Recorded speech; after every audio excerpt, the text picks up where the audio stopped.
buenas tardes a todos.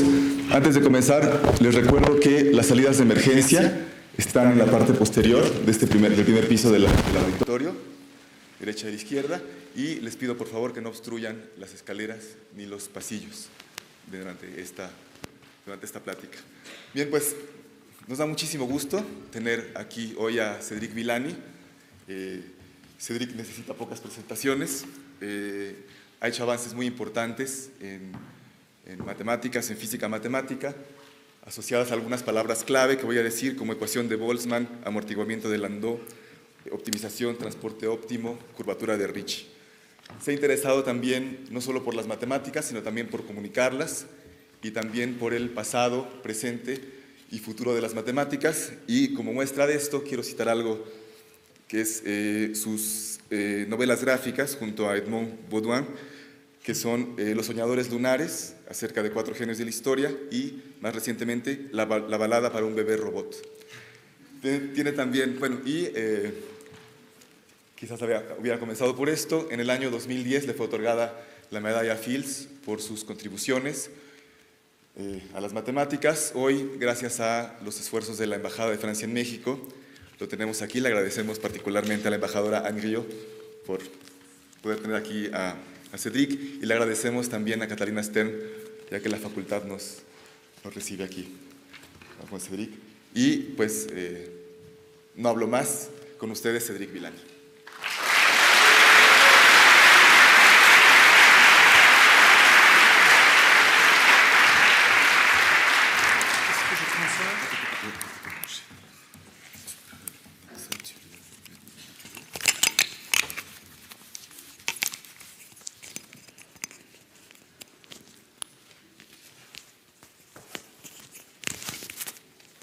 Okay.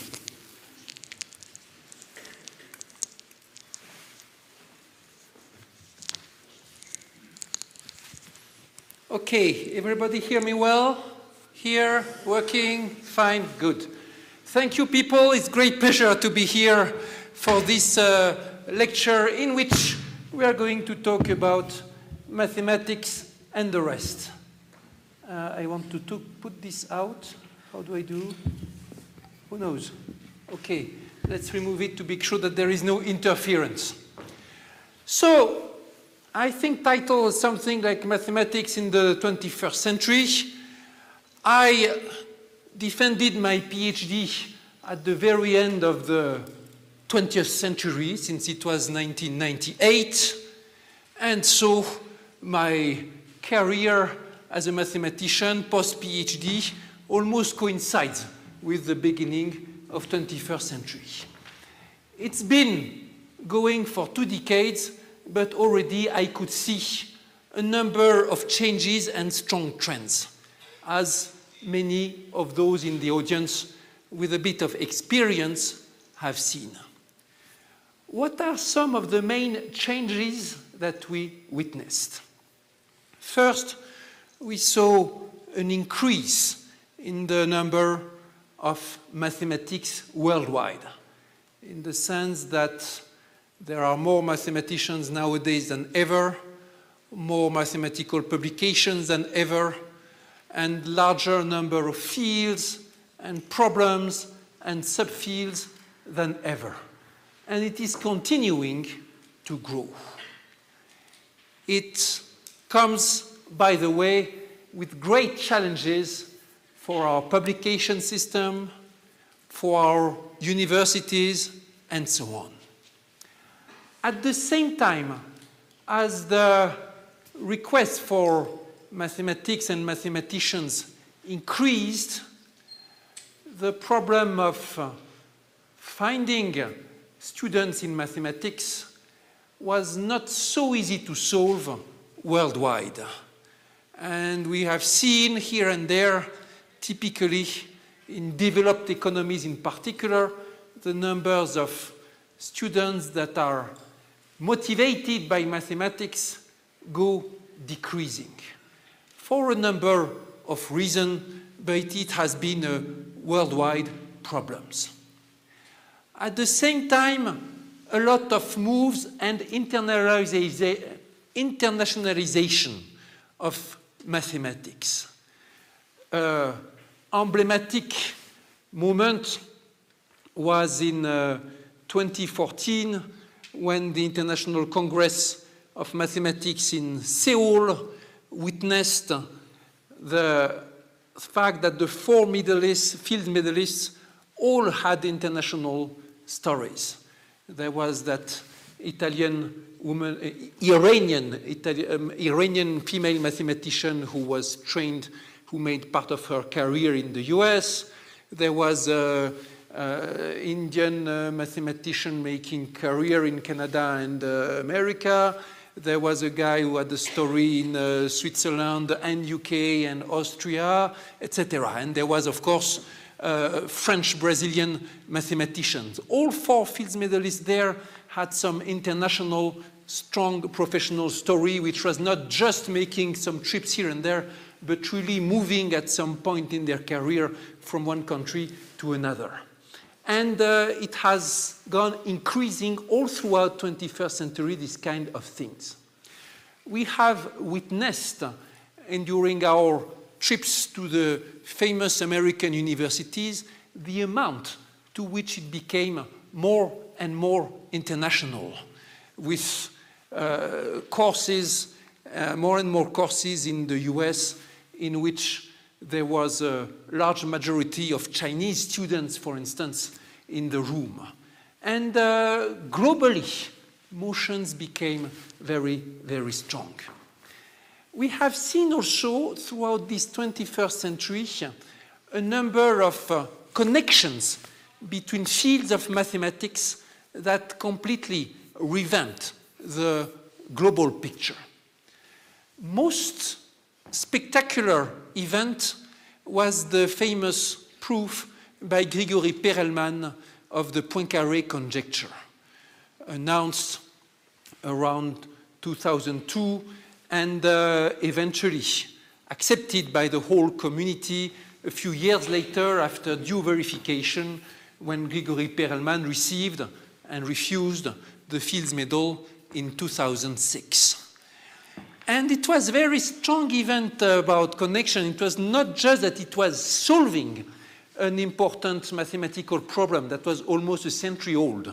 It was revamping the relations of geometry and analysis, because that very famous geometry problem about the shape of a possible three-dimensional universe was solved by a very fine analysis through partial differential equations in geometry, analysis of blow-up, etc. All throughout the world, in many places where there were these geometry teams that were not interested in analysis, and sometimes saying, okay, the analysts are playing with their equations and so on, but it's not half as funny and exciting as what we can do with geometry. And then after the Perelman proof, they were going on saying, we need to hire some analysts to develop the geometrical analysis everywhere. And the status, the balance between the branches has been completely changed. And it was part of trends that saw increasing connections between the various fields. Part of my career was also in these connections. I started as a mathematical analyst, specialized in mathematical physics of plasma and gases. Then I kind of moved into, okay, mixture of analysis and probability, and then mixture of analysis, probability, and geometry. And was among a group of people who discovered strong connections between concepts of statistical physics, concepts of geometry and curvature in particular, and concepts of optimization, in particular concepts coming from economy. All put together had a big impact, and there I was, invited in conferences in geometry and so on. And worldwide in mathematics, a lot of these connections were taking place and reshaping the need for cooperation. But after having said all that, probably the most dramatic change in mathematics in the 21st century was in the relation to algorithmics and the fact that all these new developments from computer science were making use of advanced algorithmics to solve some deep and tricky problems. A phenomenon which is commonly known as artificial intelligence, which is now the big talk all worldwide, and which is the #1 reason for the fact that the job of mathematician has, in a few years, been considerably risen in interest and stature from the industry, but also the governments worldwide. A couple of years ago, yes, maybe a bit more than that, when was it? A few years ago, there were these regular studies made by some job observatory in the United States about the best job in the world, most sexy job in the year, and so on. And in the past few years, consistently, they ranked mathematician among the very top jobs.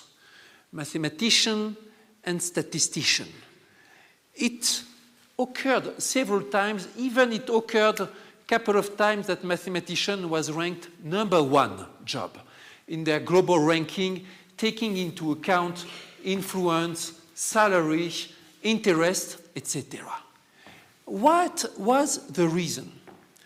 Reason was that there were a lot of applications that were found that were requiring people with mathematical talent and mathematical expertise, and that literally there were billions to be made with these applications.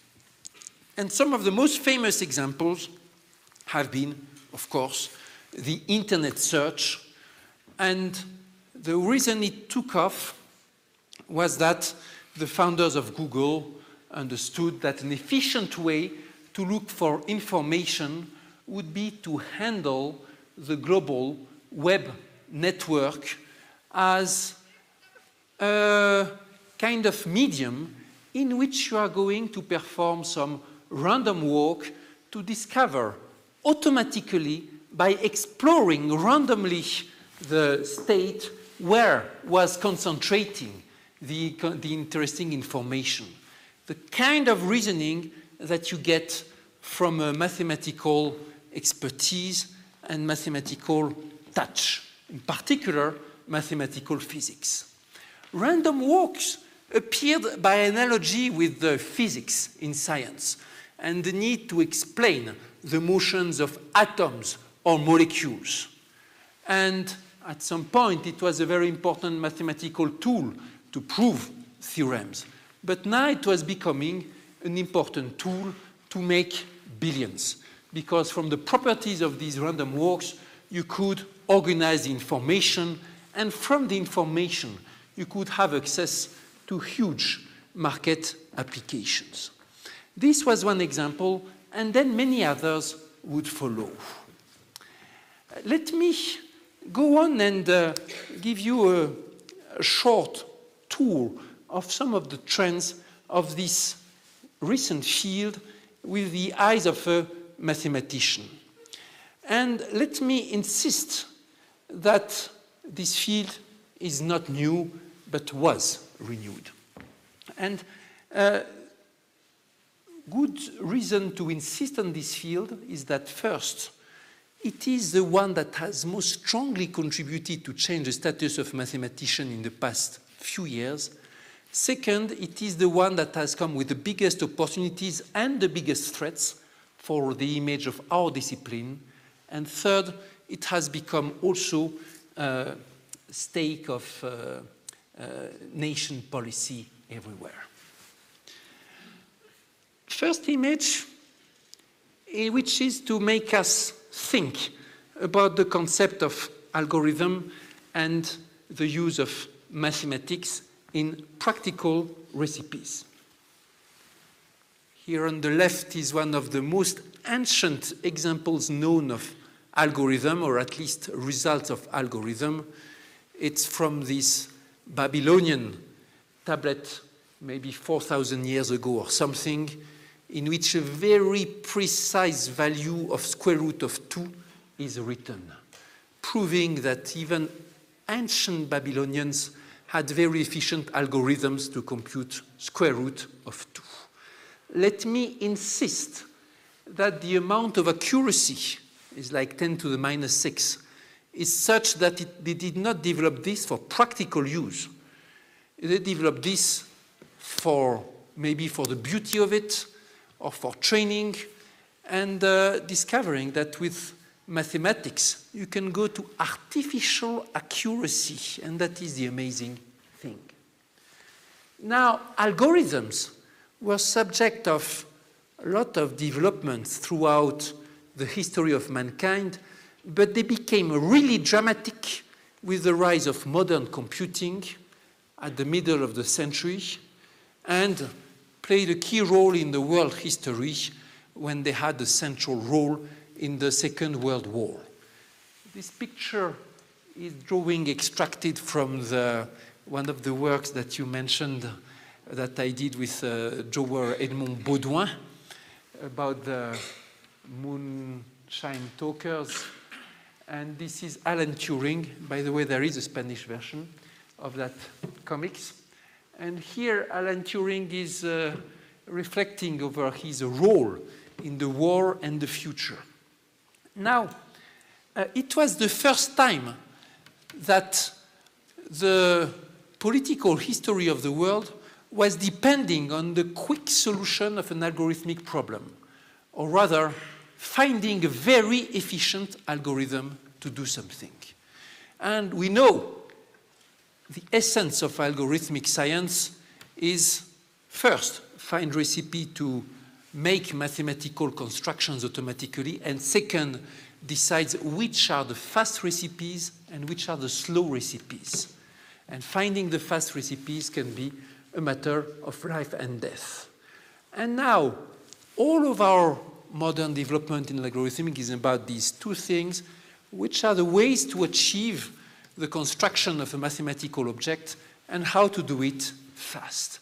And the main lesson that we learned in the past few decades is that there are many, many things that we can do algorithmically that we did not suspect, and that these things can be done much faster than we thought. This is an image taken from the strange book called 6, which describes the world of high-frequency trading, full of algorithms that nobody really understands, fighting against each other, in a kind of spectacular view of how abstraction can lead some human businesses. And by the way, the author also describes how in this world of trading, a lot of high-level jobs were replaced by technicians in relations with algorithmics. And it's one of the best examples to see how classical jobs can be wiped out when there is a technological wave. Now it is much of a debate with artificial intelligence, but before artificial intelligence was there, it was also a debate in some fields. And this is part of the long rise of algorithms. Now, artificial intelligence is a field that was born in the 50s. This is the cover of the main reference in the subject, Russell and Norvig, at least for beginners. And you can recognize the picture of Alan Turing on the left corner, who is also considered, he's one of the most brilliant mathematicians in the 20th century, but also one of those who started artificial intelligence. At the same time as other people like his American alter ego, Claude Shannon. Turing was fascinated by the idea that by understanding, by that programming some of the things that we do, we could understand better our brain. And that was the start of the program of artificial intelligence, started shortly after the death of Alan Turing, with the view to reproduce the cognitive processes going on in the human brain through algorithms. It was understood after some time that the task was much too demanding and that human cognitive processes were very mysterious, and to this day we are still unable to reproduce them by algorithms. But there was a shift in the goals, and the initial goals was transformed into, let's give ourselves some sophisticated tasks with very precise objectives, and let's achieve them through algorithmics. And for that, it was discovered that algorithms can be extremely good. Now, let us also say that artificial intelligence is an algorithmic problem. You have a complicated task and you want to solve it.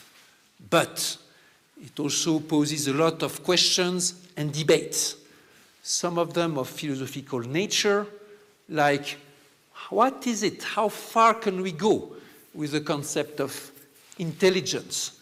And is there one day a possibility to reproduce the human intelligence or something that will be as intelligent as a human?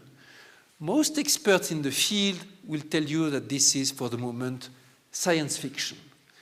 And a few of the minority believes that it is for rather soon. There come also all the rest. The fact that if algorithms are able to do some tasks which the humans were doing, then they may replace the human tasks in many respects. And that has caused a lot of discussion. Last year, at the Web Summit conference in Lisbon, which is like one of these world events of convergence where people from the government meet the people from the tech, etc., and information worldwide, and this was the talk of everybody. How will the jobs be replaced by the algorithms, etc.? And there has been a lot of publications with that. Let's go a little more in the AI, or artificial intelligence, job and ask what it means. First question about intelligence is to find, when you want to find some intelligent solution, you want to optimize, that is, find some good solution with respect to some objective. And you also typically want to apply it in situation that depends on a lot of parameters. And how to optimize? All of a sudden, it becomes part of the field of optimization, which has a long history, but for which there are not many general methods. By far, the most popular method for optimizing is to use gradient flow, which means, roughly speaking, if you have to find the highest point in a landscape, you will try to always go up and follow the highest gradient until you reach some summit. This is very, very crude because you can be trapped in a local optimum. And there are a number of methods to put this in combination with some dose of randomness to avoid this. But it's amazing that even this very simple principle is one still the most popular when it comes to optimization for very sophisticated and popular algorithms. I will come back to it later, but with all the buzz that there was recently about neural networks and their amazing applications, the theory is all relying on gradient flow. Other way to optimize is to use competition and to mimic natural selection. And this also was made. Probability, stochastic, Monte Carlo was put on top of all this. And linear optimization is a particular subfield of optimization in which problems and methods are linear and in which more methods are available. Second thing about intelligence is learning. You say that something is intelligent when it is able to adapt and to improve from knowledge. One of the oldest experiments of learning in an automated system is this automated mouse by Claude Shannon. You can see the movie online. It's hilarious. And you see the mouse, which was called Theseus, that learns his way out of the labyrinth. And since then, there have been this development of a number of methods trying to learn in various ways from experience. To the point that most experts of artificial intelligence nowadays prefer to be called experts in machine learning, which is the automated learning process. Now, why is it tricky in applications? When you have to take into account a number of parameters, you immediately encounter this curse of dimensionality that the problem that you are trying to optimize is not set in 3 or 4 or 5 dimensions, but in a space of many dimensions. Think of the problem of recognizing the numbers automatically. If your numbers are written as in the old-fashioned ways, you see the clock that there is in this room, it's very easy to recognize 114 or 115 because it's very much normalized. And there is only a small finite number of possibilities that you have to recognize from. But if it is handwritten and digitalized like this, then there are thousands and thousands and thousands, billions actually, of possibilities to write the number 6. How will you recognize them without putting all the possibilities? Here is another problem. In semantics, when you try to give a kind of cartography mapping of the various meanings that you can have, then your space can be of dimension 300, several hundred, and so on. How are you going to do optimization in a space of dimension 300? People in master classes, they tell you already that in dimension 6 it becomes to be very hard going to Monte Carlo methods, etc. But here it will be 300, or it can be even more, thousands sometimes. Here is another way that the curse of the dimensionality can occur, the related way of combinatorics. For instance, problem of tree reconstruction, be it in decision making or in some applications in biology or whatever. Here I took an example that is dear to my heart, and because it was a subject of research in biological mathematical research recently, imagine that you want to find the genealogical tree of the spider species, even if you just take a few hundred of them that could be sampled among the many, many species of spiders, then the number of possible trees is more than 10 to the 1,000. It's way, way more than the numbers of atoms in the visible universe, and there is no way you can explore them all. So you have to, in that problem or in this other problem, you have to find a solution that will lead you, an algorithm that will lead you to a good solution, even if you are exploring just a tiny bit of the space of possibilities. Just a tiny, tiny bit, because it is so, so large. So you have to be clever. Add to this the problem of data. Okay, we all know and we learn that it's not easy to gain wisdom from knowledge, and also that it's not easy to gain knowledge from information. Nowadays, information is all around, but there is too much information, and it's so difficult to recognize what we should retain. But already is crazy the amount of data that there is all around, made with all kinds of sensors, and from which you want to take the information. one of the main features of science in 21st century is that data have arrived, in the sense that amounts of available information from which to draw the conclusions has grown like crazy, is still growing exponentially, which is the reason why in a couple of years you produce more data than from the ever in the history of mankind before, because it's exponential growth.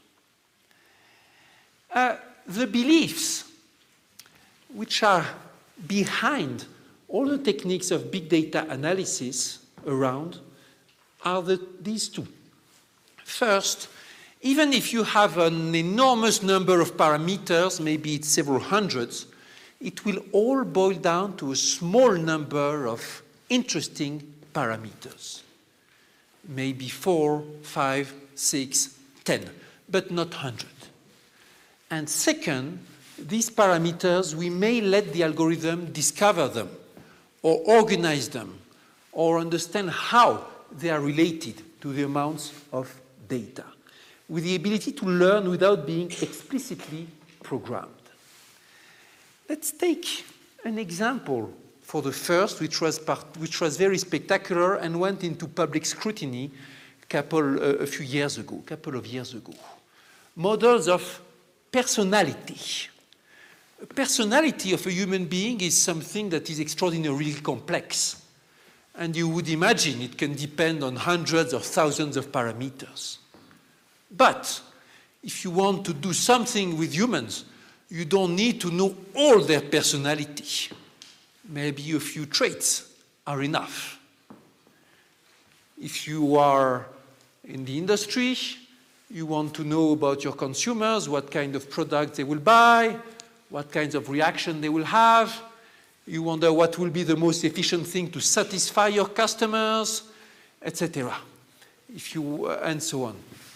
And people studied and found out, and it was a combination of mathematics and social sciences, that you can make reasonable, interesting models of personality based on just 5 parameters. It sounds grossly small, but it works, in the sense that working in the algorithms with these 5 parameters, you can make algorithms that convince people depending on their personality, or that manipulate them, that satisfy them, and so on.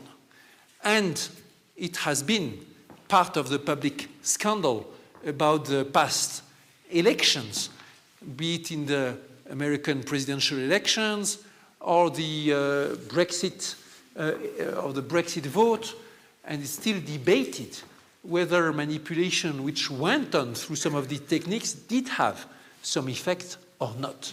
It's very clear nowadays that technically you can do enormous manipulation using these kind of methods, because you will recognize the personality of the consumers based on their interaction with the internet, and you will be able then to manipulate them. It has been proven that with just a few dozen clicks, you can determine with very high probability in the US whether the person who clicked is black or white, or votes Democrat, or votes Republican. It's very humbling to realize how much humans depend on these few parameters.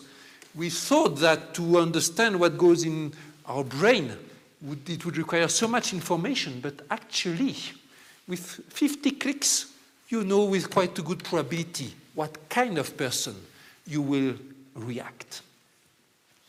Now, with this in mind, what are the goals that people are pursuing when they want to put in mathematics these complex tasks? The goals may be to compress, like you have this enormous information and you want to reduce it to something that is small and you can retain. The goals can be to recognize. Imagine you have this big amount of medical data coming from various devices and you want to put them together to recognize whether there is a pathology or what is the amount of how serious is some disease, for instance. Or You want to react, like if you want to put your car in algorithmic, you want that the car is able to avoid other cars when it drives, that it can accelerate or decelerate, etc., depending on the situation. You want to be able to generalize, whether it is to interpolate between two known situations or to extrapolate. All these are various ways to interpret the word understand. And let's be clear, in all these mathematical developments, it's not about understanding in the sense that we think primarily, where we understand that we are living in some world with people around, etc. And then our analysis comes on top of that general knowledge. In this case, algorithms are able to do the analysis, but don't understand the general picture. They will be able to understand what kind of disease it is, but they don't understand what is a disease, what is a person, neither what is desirable or not. They will analyze, do these precise tasks. And it has been amazing to see how the algorithms were very good at doing this very fine specialized job and very bad at doing the common sense, global understanding of the world, differentiating their intelligence from ours very much. Here are some of the classical applications. Recognize automatically images. You've all seen and used this typical recognition.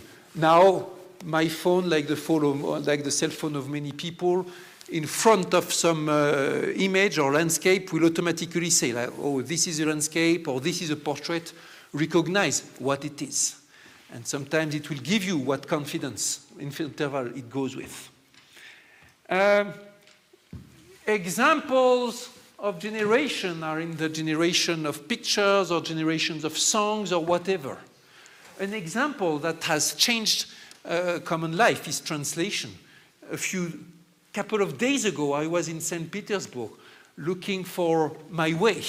And there was a guy on the street. I asked him, where can I find the cathedral? And showed him the image of the cathedral. Guy did not speak French, did not speak English. So he took his phone, and on the device, he wrote it in Russian, and it was automatically translated in English so that I could understand what was the way. This gives new ways to communicate between people. Now, this translating machine has learned how to translate, but has no idea about the meaning of the church or the words in general. It is just applying some automated and very efficient algorithms of automatic translation, whose ingredient number one is statistics. And with this is a good example of how the mathematics combined with the technology can transform the life, but also of how the field math will be transformed by the use. I will come back to this. Here are some other fields of applications. Of course, self-driving cars. Of course, in the medical field, these prosthetics that will adapt to the morphology.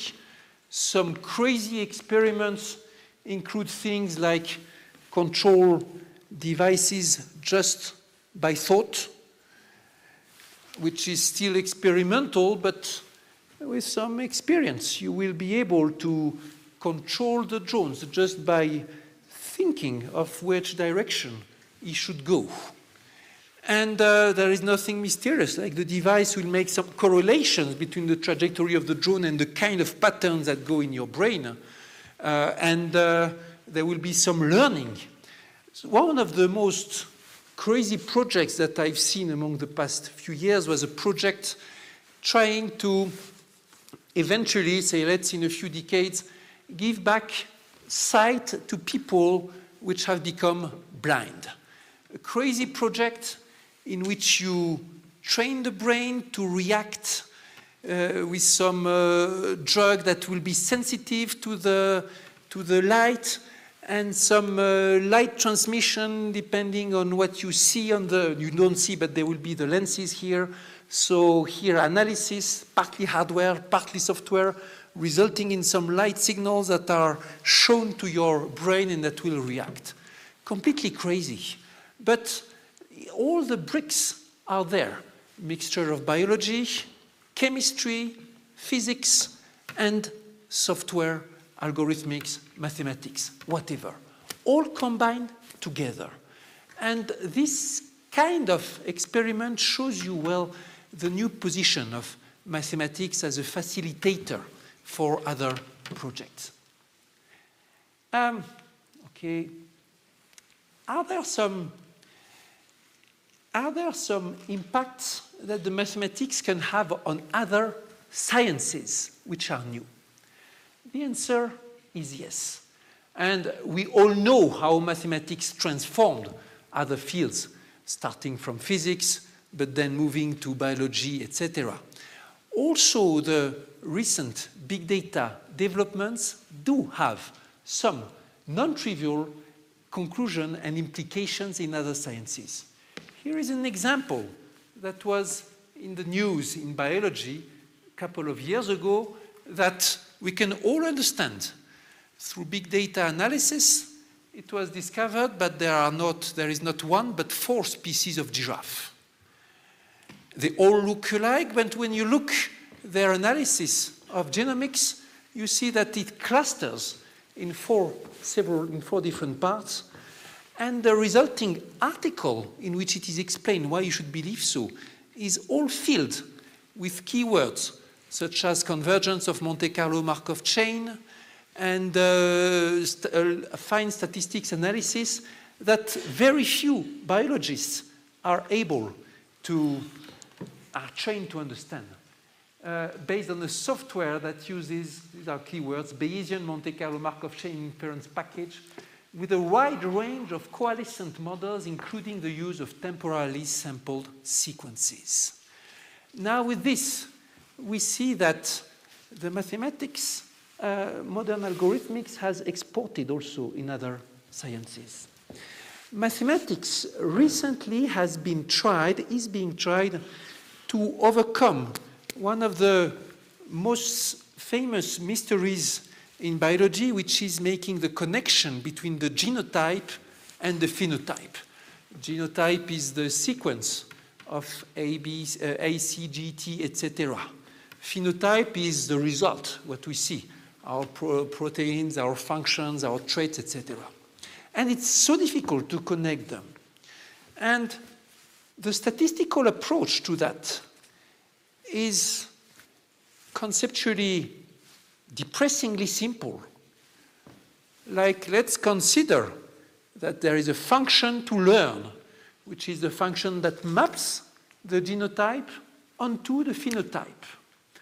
And let's use mathematical learning or machine learning to emulate or reproduce this function by giving the algorithm a large number of couples, genotype, phenotype, genotype, phenotype, and see how it runs. And here is the kind of results. So in this demonstration, the researcher shows how, based on the genetic code, the algorithm will reconstruct what face you should have. You can do this in principle with the DNA of your baby if you are a pregnant woman. And the algorithm will give you the face that your son or daughter will have as a grown-up. Interesting and scary. Here is a comparison with the two. You see here he applied it to himself. And so there are a few differences because he let his beard grow, which the algorithm did not know. And also he likes the good eating, which the algorithm did not know. But it's very close, and it will go on improving and improving. Imagine all the challenges that it causes. Will there be need to have a law that forbids to have this kind of analysis so that to make sure that we don't evolve into a society in which we select our kids depending on their physical traits? Will there be a need for new experts that will be able to testify in court that the face which has been reconstructed from the DNA on the crime is that the algorithm is efficient? You see all the kinds of new problems that will appear. And maybe you can even imagine that you get some, I don't know, you put this DNA stuff into, let's imagine the most nightmare that you want. You reconstruct from this kind of thing the faces of all people with a certain genetic mutation, and you are a terrorist and you build your drone in such a way that it will try to find and kill people who have this face, so that you want to eradicate some ethnic. Scary. Not so far from being technologically feasible. With these kind of things, we have to be, of course, very much interested in the applications and also make sure that algorithms are used for good purpose. Okay, a bit more on how does it work. Yeah, let's not take too much about this. But still, some of the ingredients. First, if you go to Wikipedia or whatever, and you ask what is the theory of artificial intelligence, first surprise will be that there is a number of different techniques, so that you cannot say that it's one technique or another. And second surprise will be that all of them rest on simple grounds. The most famous advanced neural networks methods rest on very simple theory. What is tricky and interesting is the way you use it and the way you calibrate things and the tricks. But the basic theory remains simple. And there are deep, big theoretical mysteries in there, which is an interesting change of paradigm from historically. When computers were invented, their first task was to solve differential equations. There was a good theory for differential equations, and people wanted to compute the solutions. Von Neumann, Shannon, Turing, they were all fascinated with the solutions of differential equations and partial differential equations. Nowadays, we're able to compute solutions of a lot of things, but we don't understand the theory behind. I told you about one of the methods of random walk. I told you about Google. Let's see how it works in practice for the Google type algorithm. The very basic principle is very simple, but needed a mathematical mind. And it will go down history as one of the occasions in which mathematical thinking changed our day-to-day life. So in the PageRank, which was the first baby model of Google algorithm, you say, okay, there is information all around, and that information is hidden in the web somewhere because people have the information. But I want to know where that information is most concentrated. Now, these are the web pages pointing at each other, because when you are on the internet, when you want to attract the attention of people to something interesting, you make a pointer, which is an HTML link. And let's imagine that it's a bit as in scientific publication. When people are most pointed at, it means that there is some interesting thing. So let us try to discover among the web pages that talk of a subject, which are the ones that are most pointed at in some sense, most connected. Not easy. Look at this and think that your system of web pages, there may be 1 million of them. So let's go on with the algorithmic solution. Imagine that you send a number of digital random walkers on your graph here, and it will go randomly from node to node. This is random walk on graphs, and it has been a subject of development throughout the 20th century. All throughout the 20th century, random walks in which your system goes randomly from one direction to another were used for developing lots of things in mathematics. And the big change in 21st century is not that there was a new theory of it, but the fact that it was applied to these problems at such scale. So let's go with these random walkers and see where they have the most tendency to accumulate. And the philosophy of PageRank was to say, that is where I will look first for finding the information. In this case, we see the two nodes which are most preferred by the walk, and so which will be the ones designated by the algorithm.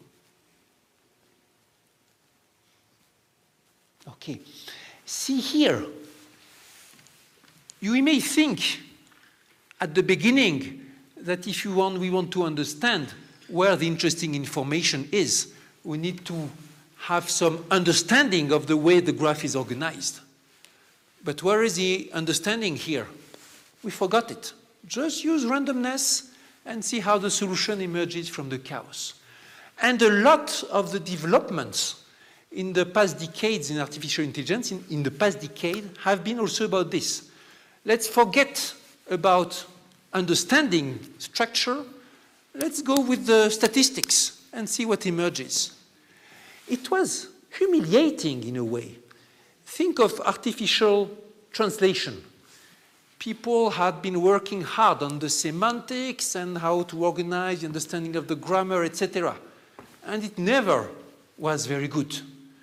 And then arrived other people that said, okay, look, it's a problem of reconstructing a function from the text in French to the text in English, maybe.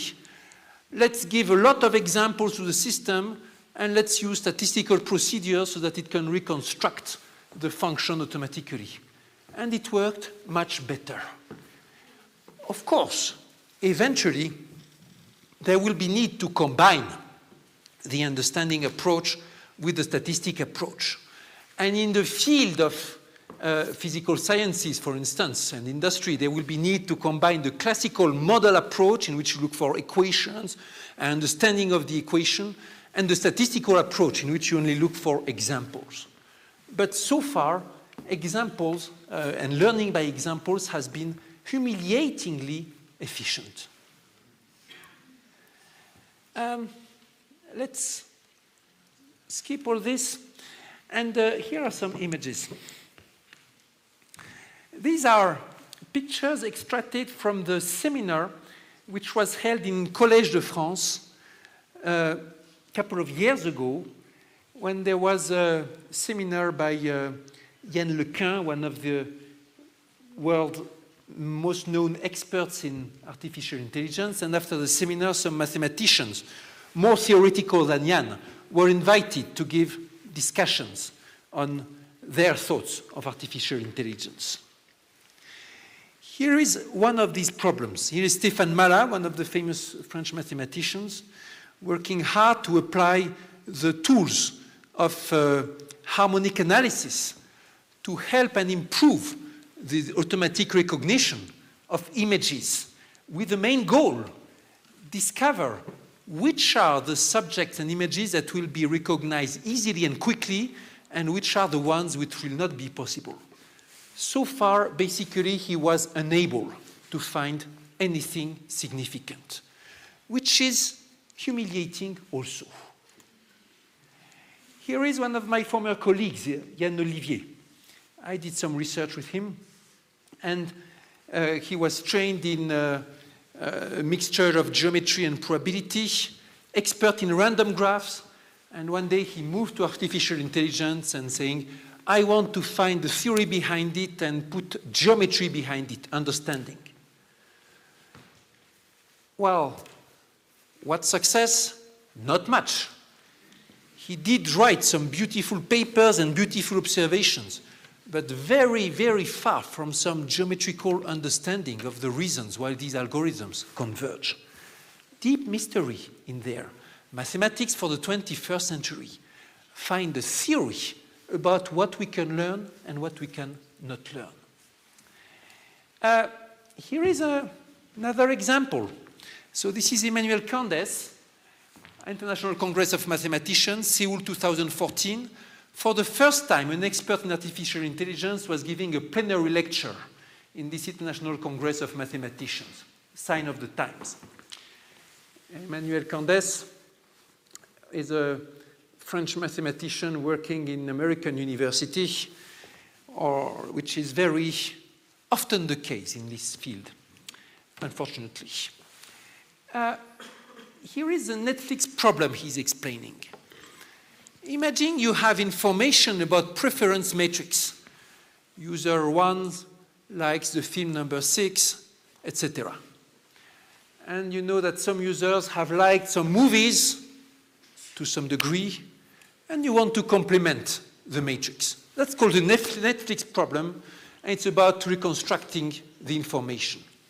There are hundreds of algorithms that can handle this, and there have been big competitions about how to do this. Many philosophies to do it.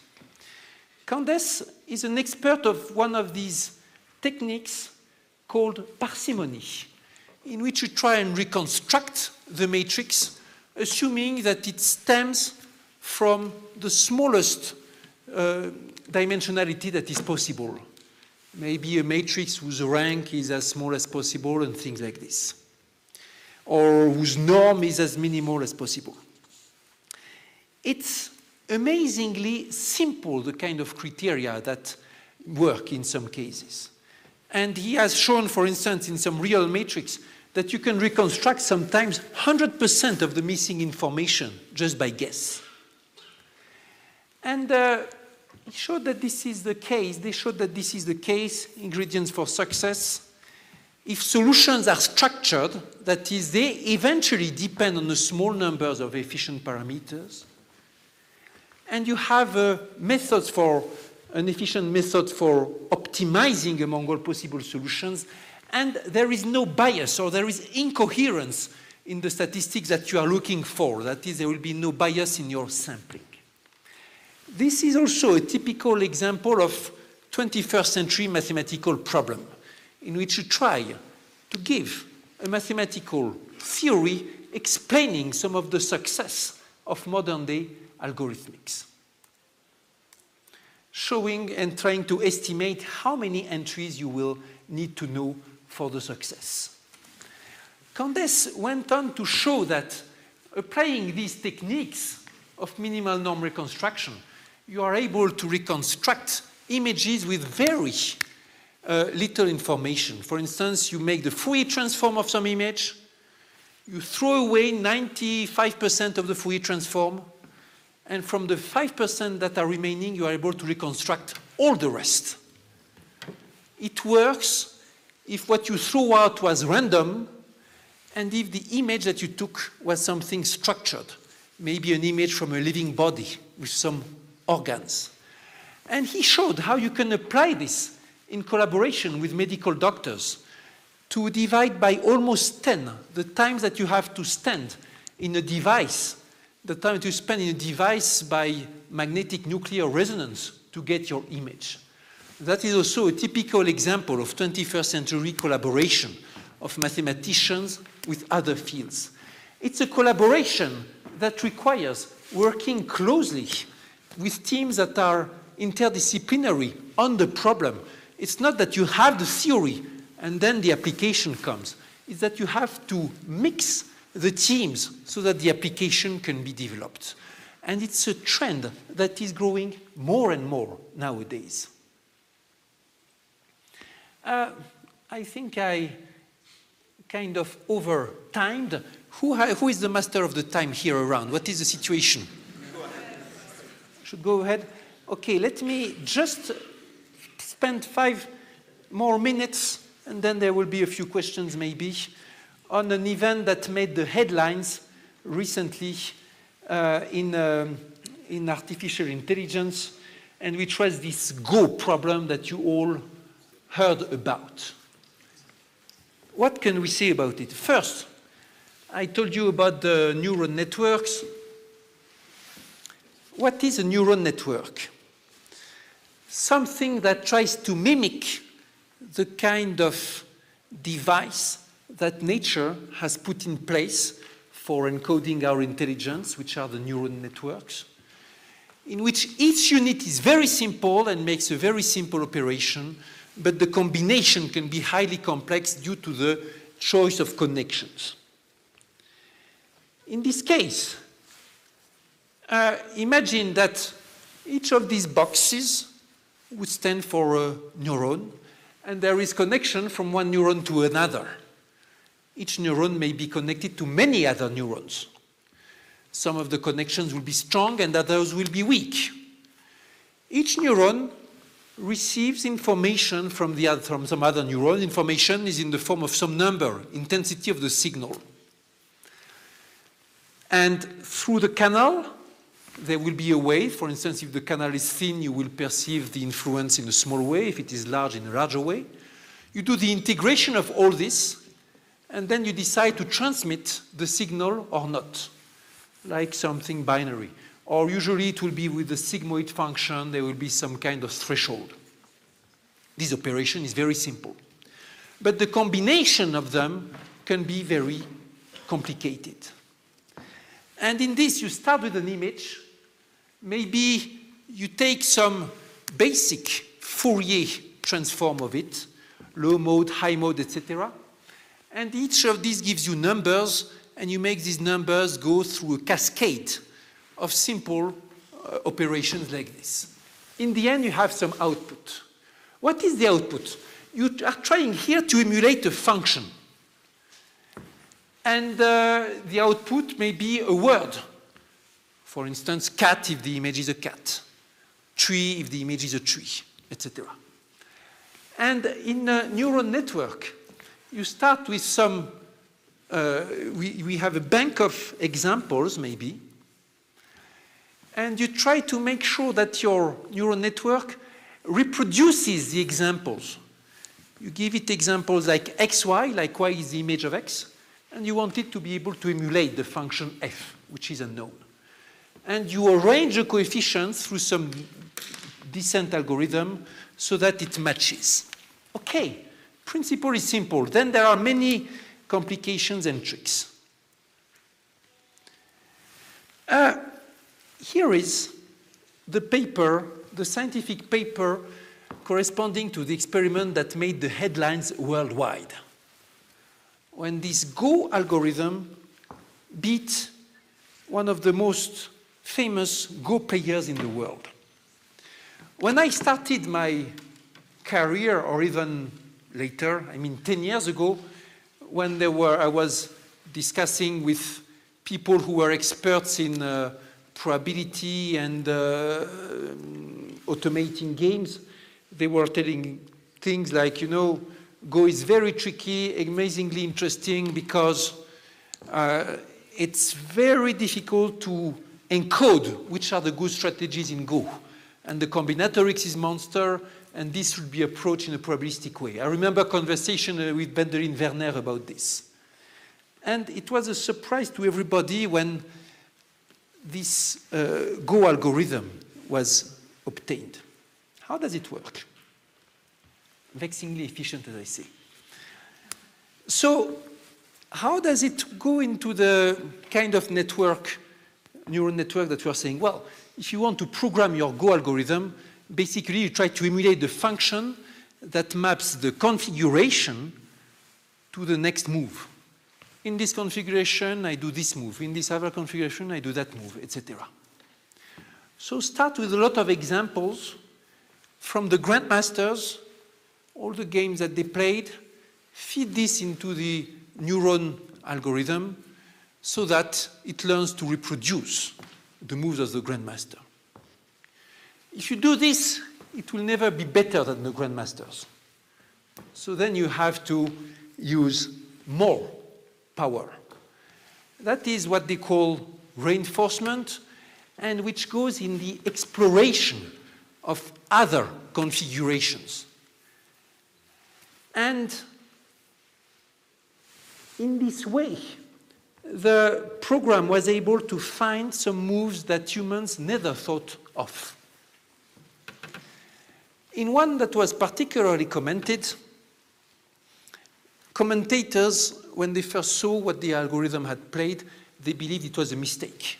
It looked like completely out of the box, maybe beginner's mistake or whatever.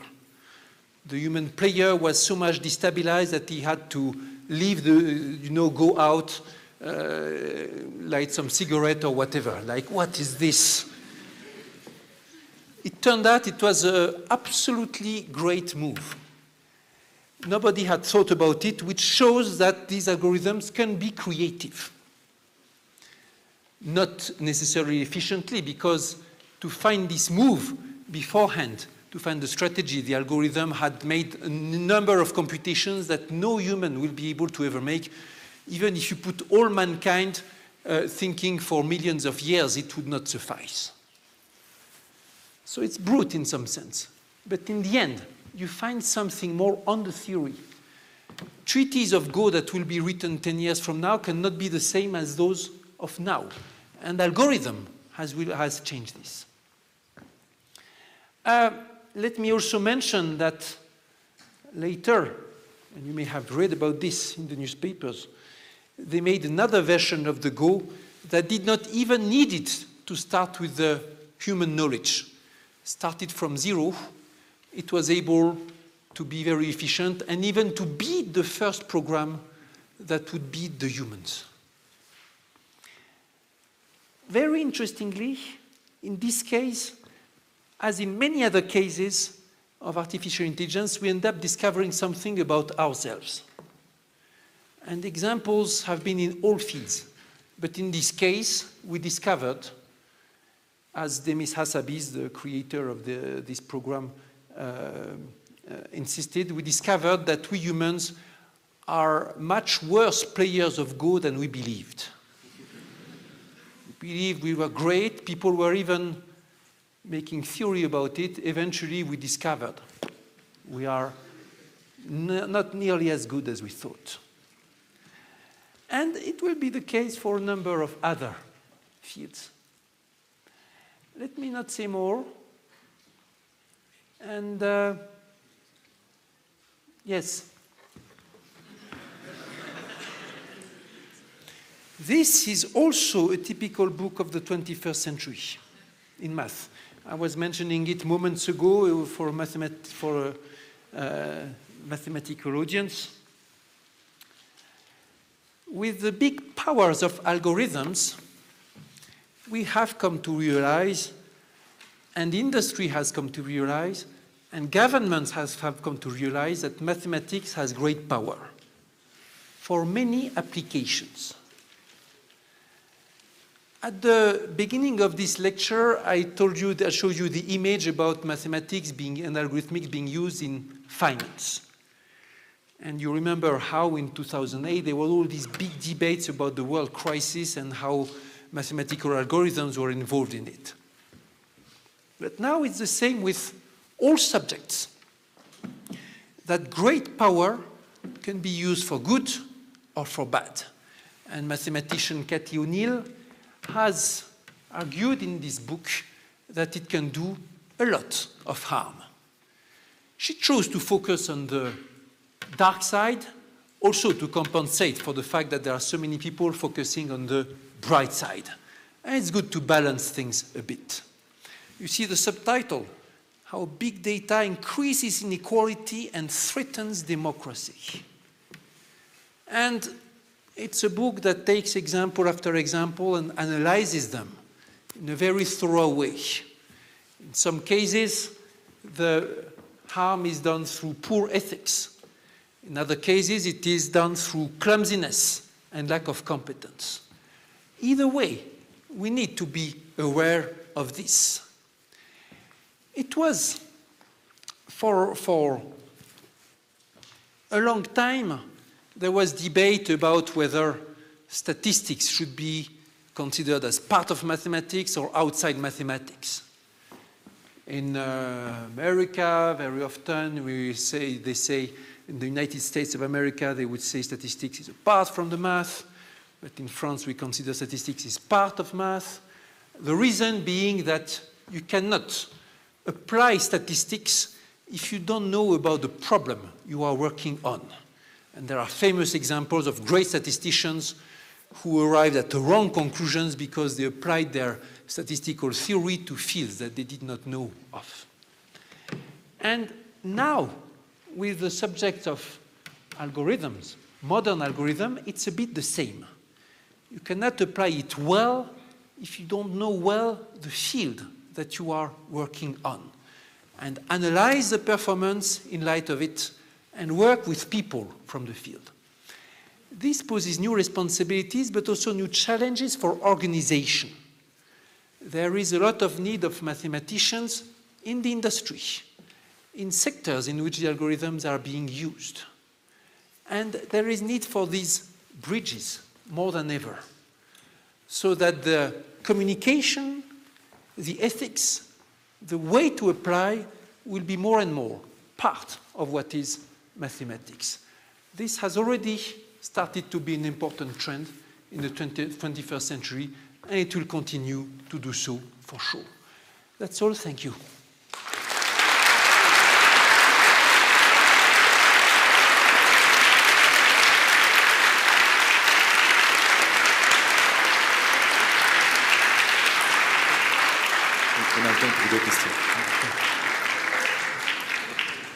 Bien, tenemos tiempo para un par de preguntas.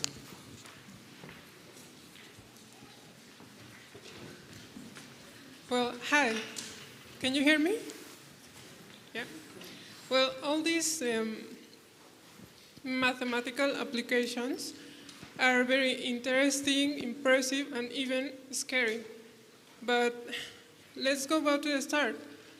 What do you recommend to someone who's beginning in the study of mathematics nowadays? What do I recommend to somebody doing mathematics study nowadays and wanting to go and explore some of this? First, there is not one kind of mathematician, there are many kinds. And even in respect to this kind of fields, there are many kinds of mathematicians. Some of them will try, like some of my friends, to first be very much expert in some directions of mathematics and then try to use their expertise for the theory of this. Some others will want to directly try and experiment from the algorithms, from the programs. If you want to explore this field, you need to go a lot in the experiments and projects and to find some cases, people who are working on some applications or things like this. Or you have to play with this, etc. But it's a field in which the knowledge gained from experiment is fundamental. Worldwide, it is tricky to organize. And in some places, they are moving very aggressively into this. In some other places, they are staring, like, what should we do? One case in point that I encountered when I was working on a report for the government, French government on this, was the MIT Harvard joint training between students of law and students of algorithmics. In this particular training, they put people on projects in which they work together in teams to solve some problem related to application of law through algorithms. There may be a number of problems, like in the logical analysis of the web of laws, if I may say, or in the so-called predictive justice, in which you try to determine automatically a guess of what would be the penalty for this or that. It may be about the way to automatically find the relevant law articles in a big body of laws corresponding to some problem. It may be about automatically write some legal documents or templates for documents. So there are a number of possibilities. But to develop them, you really have to have this contact, interdisciplinary contact.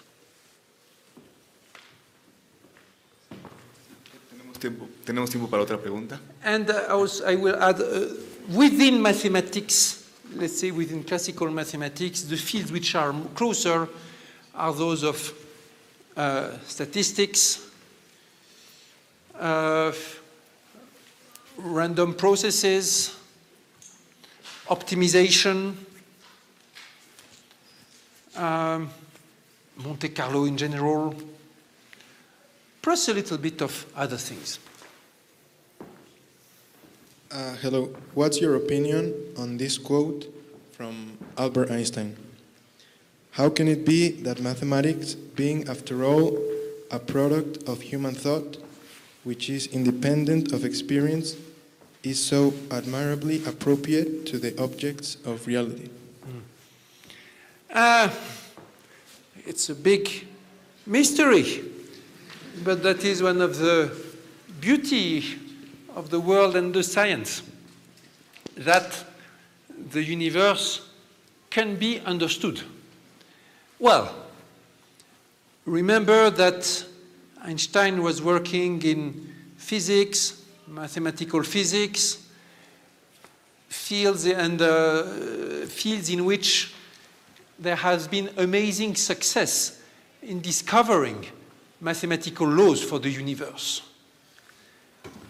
And it's true when you think of all the variety of situations that there is in the world and of systems wherever. It's amazing to think that it will boil down to a small number of equations. It's a bit, remember, I was saying all the big assumption in big data analysis is that from this whole variety of possibilities, it all boils down to a small number of parameters. And when it goes to astrophysics, for instance, people will tell you, yeah, it all boils down to this parameter, that parameter, just a small number of parameters, or maybe 10 parameters, but not 1,000. That is a mystery.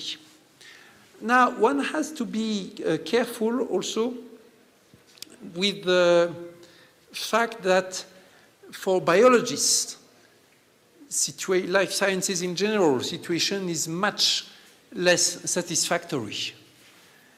And so far, the best experts in theory worldwide have failed to find some good general concepts on which to build the biology, apart from a lot of description of what is going on.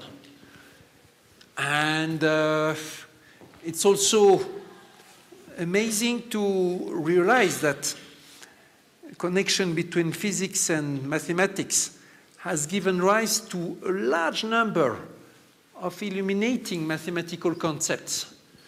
Some of the people I know in this room have been experts in analysis of dynamical systems and so on, in which concepts from physics have been masterpieces in mathematics. But so far, study of biology led to almost no new concept in mathematics.